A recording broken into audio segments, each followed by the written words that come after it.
Syria's war-torn city of Aleppo is among the areas to have borne the brunt of a deadly earthquake, which also devastated parts of southern Turkey. More than 1,000 people have been reported dead so far in northern Syria following the quake. Emergency rescue teams said many buildings are damaged or destroyed and that people remain trapped under the rubble. The region is home to millions of refugees displaced by the civil war. Control of northern Syria is divided between the government, Kurdish-led forces and other rebel groups. They remain embroiled in conflict.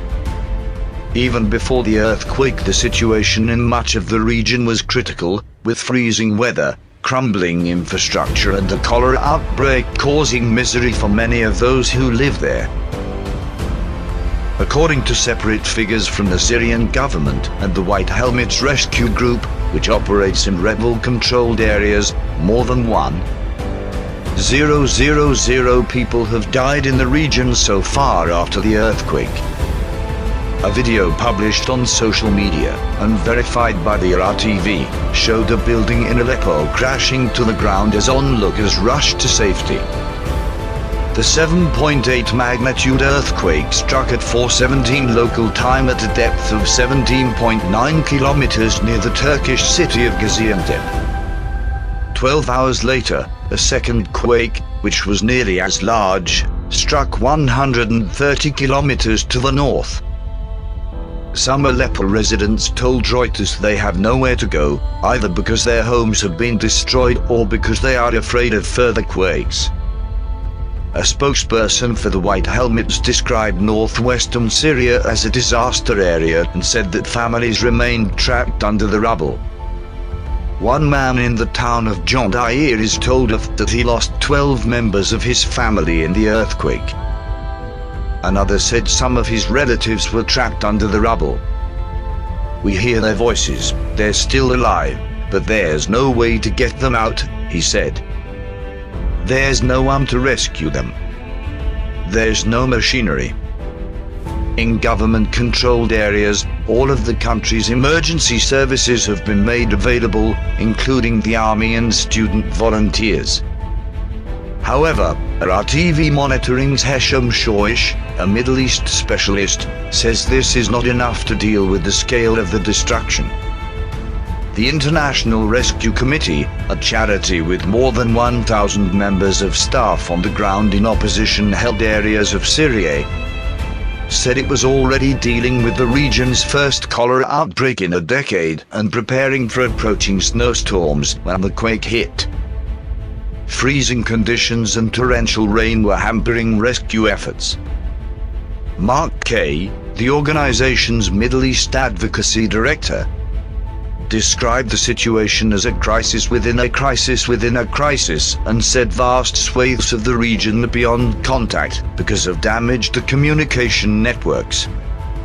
It may also take some time for international aid to arrive. Northwestern Syria has become one of the hardest places to reach, with only one small crossing on the Turkish border available to transport resources to opposition-held areas. Shaja'ul Islam has worked in the intensive care unit of Al-Shifa Hospital in Idlib for the past 7 years and told the world tonight on RTV radio for the current situation in the hospital is the worst he has ever seen. He said there are currently 2 to 3 patients per bed and that people are being taken off ventilators to give to others who have a better chance of surviving. Some people in remote areas are said to have been displaced as many as 20 times due to the civil war, which broke out in 2011 when a peaceful uprising against President Bashar al-Assad turned into violence.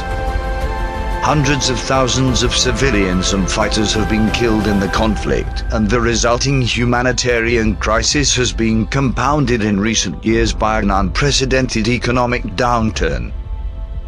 Entire neighborhoods and vital infrastructure, including hospitals, across Syria were already in ruins as a result of the fighting before the earthquake struck.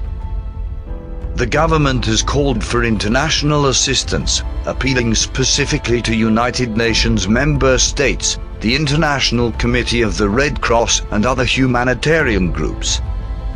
However, it has reportedly rejected claims that it has asked for Israel's aid. The two countries are still technically at war and don't currently have any diplomatic relations.